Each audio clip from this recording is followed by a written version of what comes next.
Bonjour tout le monde, bienvenue sur Corinne s'éparpille. Donc là, je fais la partie 2 qui fait suite au syndrome de la page blanche, donc la dernière vidéo. Je vais vous donner donc une méthode parmi beaucoup d'autres pour trouver des idées, pour ne pas rester bloqué sur un passage d'écriture par exemple. Et en même temps, je vais créer une histoire avec vous. L'histoire vaut ce qu'elle vaut, hein. C'est pas le but, là le truc c'est vraiment d'écrire. On est toujours dans l'élan d'écriture. Ne pas se décourager à aucun moment, et là je pense que c'est un bon moyen pour avancer. Donc là encore une fois, vous ne me verrez plus, par contre vous allez m'entendre. Je vous souhaite une bonne vidéo.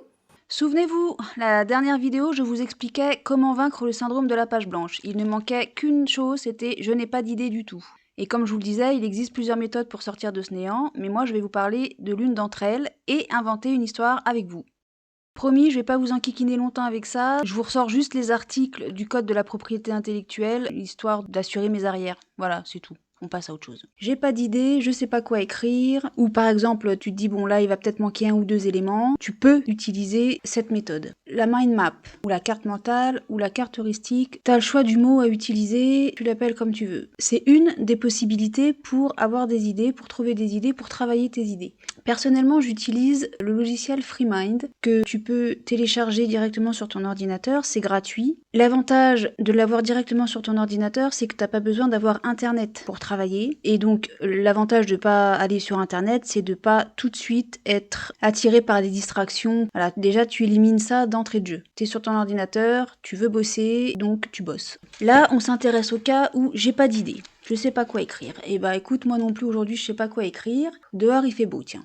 Aujourd'hui, il y a un superbe soleil et je suis chez moi. En face de chez moi, j'ai une école. C'est le week-end, l'école est fermée. C'est un jour de repos. Repos, vacances, soleil, vacances. Allez, je m'imagine avec un groupe de potes et non pas avec mon chat qui miaule, en vacances à la plage, au bord de la mer. Allez, vas-y, c'est parti, on fait ça. On met vacances à la mer en été. Donc, allez, vacances à la mer. Voilà. Donc en fait, ça se présente comme ça. Oui, j'ai pas présenté le logiciel. Bon, il y a plein de choses, mais ça, on s'en fout, je vais pas l'utiliser. Ça, ce que tu mets au centre, c'est le sujet principal. En tout cas, là, tout de suite, dans un premier temps, c'est ça. Je vais rajouter, par rapport à ça, donc vacances à la mer, qu'est-ce que j'ai dit? J'ai dit que je partais avec des potes. Donc je rajoute une idée. Bande de potes. Mince, bande de potes. Donc on met jeunes, hein, des jeunes. On précise. Les vacances à la mer, ça me fait penser à quoi? Donc je me repositionne sur le titre général. Vacances à la mer, qu'est-ce qu'on a? On a la plage, donc, hein. Jusque-là, on n'invente rien. Donc, il y a du soleil, parce que c'est l'été. Donc, on a du soleil, c'est plus rigolo. Donc, je me remets là. Qui dit plage, soleil en été, dit plage bondée. Bah non, on va le mettre là, en fait.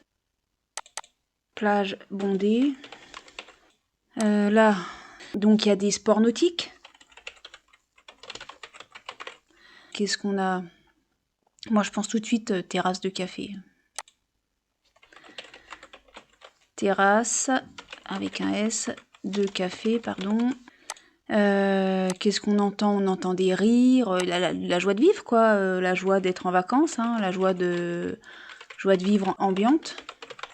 Voilà. Qu'est-ce qu'on peut avoir? Qui dit sport nautique? Tiens, alors sport nautique, moi je pense à du surf. Quoi d'autre? Je me remets donc sur l'idée qui m'évoque d'autres idées. Sport nautique, on a quoi? On a du surf, on a de la voile, on a de la natation, bien sûr, évidemment, ça va de soi. Les gens qui nagent, quoi, natation. On va appeler ça natation. On a des jeux de balles aussi, hein, c'est ça, jeux de balles. Jeux de balles, long même. Jeux de ballon. Donc, bah, ça joue aussi sur la plage, jeux de plage. Mince. Jeux de plage, quoi d'autre? Rire, il y en a plusieurs.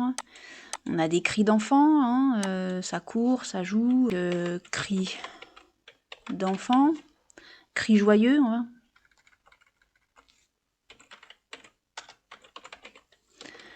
Voilà. Est-ce que tout ça va m'intéresser dans ce qui va découler de ça? J'en sais rien, je sais pas. Pour le moment, je mets les idées qui me viennent à l'esprit.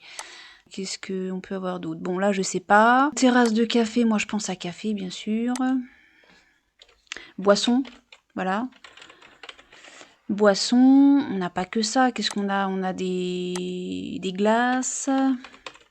Bon, je vais m'arrêter là parce que là, j'ai rien qui vient. Alors, bande de potes, qu'est-ce que je peux imaginer? Allez, moi, je vais imaginer une mixité. Il y a des filles et des garçons, donc mixité. C'est bien la mixité. Là, on a la mer. On a la mer, évidemment. Tu vas me dire, c'est vachement logique. Ouais, mais bon. Alors, là, à la mer, il y a un gars... ne sait pas nager. Mais il a pas peur de l'eau. Allez, hop. Alors, il sait pas nager, par contre... il a de l'autodérision. Allez, hop. Autodérision. Pourquoi pas. Il est venu avec sa bouée petit canard. Allez, hop. On s'en fout. Alors, il sait pas nager, il a l'autodérision, il est venu avec sa bouée petit canard. Pourquoi pas? À la mer, qu'est-ce qu'on a? On a des poissons. Ben oui. Des poissons. Et dans les poissons, qu'est-ce qu'on a? Ah oui, je vais faire dans le ridicule. Allez, on va se marrer. On a des requins. Vous vous souvenez de... j'avais fait une vidéo... l'absurde et le ridicule. Et dans cette vidéo, j'avais parlé de tous ces films. Alors, je sais pas si pour tous c'est voulu, absurde ou pas, j'en sais rien. Mais en tout cas, pour l'un d'entre eux, c'est sûr. C'est voulu, c'est recherché, etc. Avec des requins. Et là, je me dis, bah tiens, on va faire la même chose, mais à ma sauce, après tout. Alors, ce sera drôle, ce sera pas drôle, j'en sais rien. Mais en tout cas, je vais faire dans le ridicule. Et je vais utiliser le même compagnon de mer, le requin. Allez, soyons fous. Alors, mais par contre, moi, le gars, il sait pas nager et il a une bouée petit canard. Bon, alors qu'est-ce que je fais avec tout ça? Je sais pas. Alors, dans les histoires, c'est bien d'avoir un petit flirt ou une histoire d'amour. Bon, moi, c'est pas tellement ma tasse de thé. Donc, on va mettre là, par exemple, mixité, on va mettre que, bah tiens, le même gars. Il y a une, comment on appelle, une friend zone, c'est ça? Friend zone, mince. Entre le gars qui sait pas nager, il n'y a pas de nom encore, le gars qui ne sait pas nager et une des copines du groupe. Allez hop, ça fait des longues phrases, on s'en fout. Ah oui, non mais là ça va pas du tout. Bon, et ben ça sera une grande phrase, et on va pas faire comme ça. On va mettre 2 points, qui sait pas nager et une copine du groupe. Allez hop, GRP, hop. On essaye d'arranger au mieux, hein. Ça on va le virer. On essaye de minimaliser, hein. Qui sait pas nager, une copine du groupe. Hop.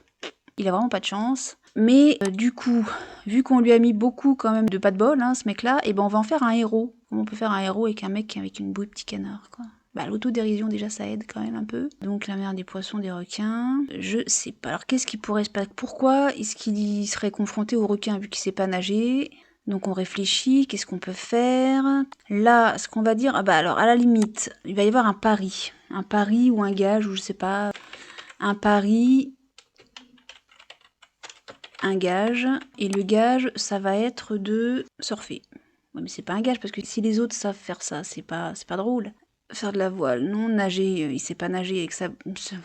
Vous me direz, mais pourquoi s'il sait pas nager, qu'est-ce qu'il est allé foutre au bord de la mer? Bah il a suivi ses potes, c'est aussi bête que ça vous est jamais arrivé vous? Pas forcément d'aller à la mer avec des potes et sans que vous sachiez nager, c'est pas ça que je dis, mais voilà, il y a un truc, c'est pas votre truc, et puis tous vos potes y vont, et vous dites, bon allez, je suis, mais bon, je vais pas m'éclater à fond quoi. Enfin je vais m'éclater mais à ma sauce quoi. Ça peut arriver. Alors, donc Paris-Gage, qu'est-ce que ça pourrait être? Moi je le vois bien sur une planche de surf, mais si les autres savent faire ça, bon, on va dire gage, faire du surf...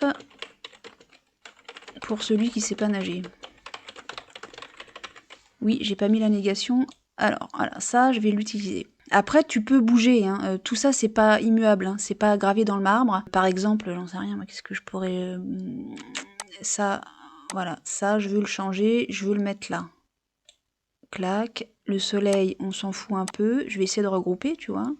Je vais le mettre là. Je vois jeu de plage, machin. Plage bondée, on s'en fout. Bande de potes, terrasse, il y a la mer, il sait pas nager, splendide, voilà, bon, ça me va. Là, déjà, j'ai un bout de quelque chose. Alors, je dis pas que ça va être du grand art, mais on s'en fout. Le truc, c'est d'écrire, vous vous souvenez? Voilà, donc on va déjà démarrer avec ça. Maintenant qu'on a trouvé quelques idées qui nous intéressent, on va essayer de les lier les unes avec les autres, et on voit ce que ça donne. Alors là, j'ai noté la première idée qui me venait avec les éléments de la mind map. La première idée qui m'est venue, je vous la lis, un jeune homme ne sait pas nager, mais veut ou doit, par défi, pratiquer un sport nautique. Plutôt que de se défiler, il opte pour une bouée petit canard. J'ai vraiment noté ça comme ça me venait.